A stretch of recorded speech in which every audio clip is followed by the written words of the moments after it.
درود پاک پڑھیں اللہم صلی علی سیدنا و مولانا محمد وعلی آل سیدنا و مولانا محمد بارک وسلم صلاۃ و سلام علیک یا رسول اللہ صلی اللہ علیہ وسلم۔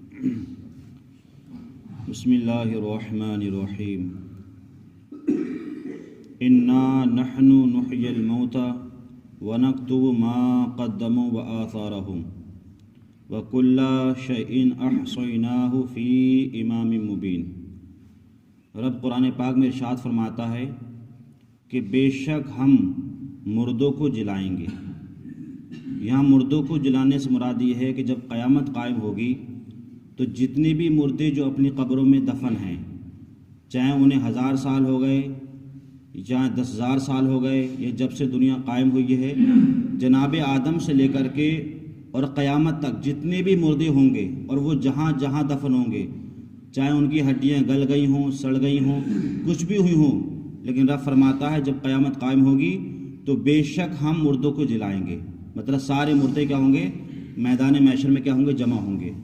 اب جمع ہونے کے بعد پھر کیا ہوگا مردوں کے ساتھ میں؟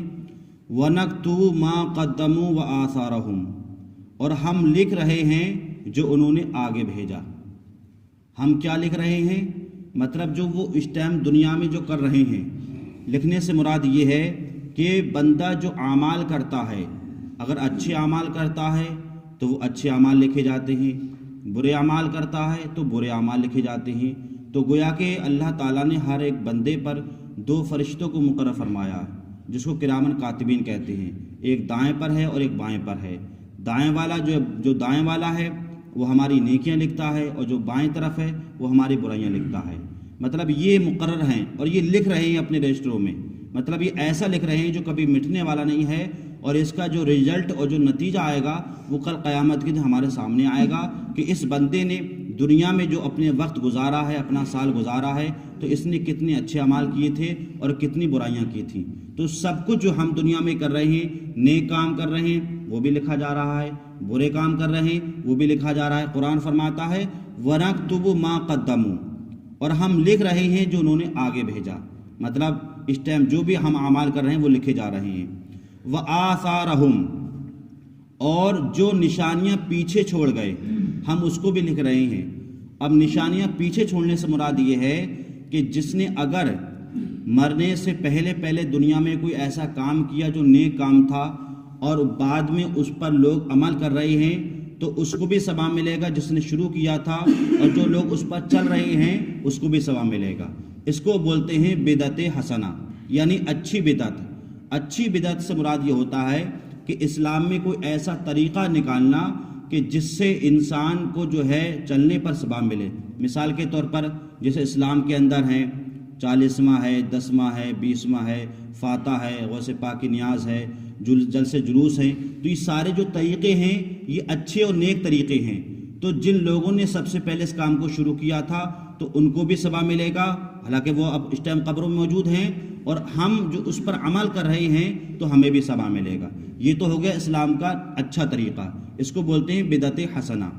اور ایک ہوتی ہے بدعت سیئہ، برا طریقہ، مطلب اسلام کے اندر ایک برا طریقہ نکال دینا۔ جیسا کہ ہمارے کچھ بزرگوں نے جو پہلے کے مقابل کم پڑھے لکھے تھے، وہ شریعت کو نہیں جانتے تھے، تو انہوں نے کچھ ایسے غلط طریقے نکال دیے کہ جس پر چلنا جو ہے وہ گناہ ہے، تو یہ بدعت سیئہ کہتے ہیں۔ اس کے علاوہ جو ہے جیسے اب اس ٹائم ہم نے ایک طریقہ نکالا کہ نماز فجر کے بعد قرآن پاک کا ترجمہ ہم آپ کو بتا رہے ہیں، تو گویا کہ اسلامی اچھا طریقہ ہے کہ قرآن پاک کی تفسیر ترجمہ آپ تک پہنچ رہی ہے۔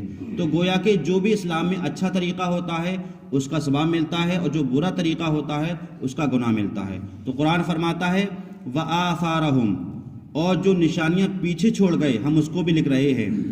كُلَّ شَيْءٍ أَحْصَيْنَاهُ فِي إِمَامٍ مُبِينٍ، اور ہر چیز ہم نے گن رکھی ہے ایک بتانے والی کتاب میں۔ مطلب جو چیز بھی دنیا میں موجود ہے یا جو بندہ جو کچھ کر رہا ہے ہم نے سب کو گن رکھا ہے، اور یہ کب کھلے گا؟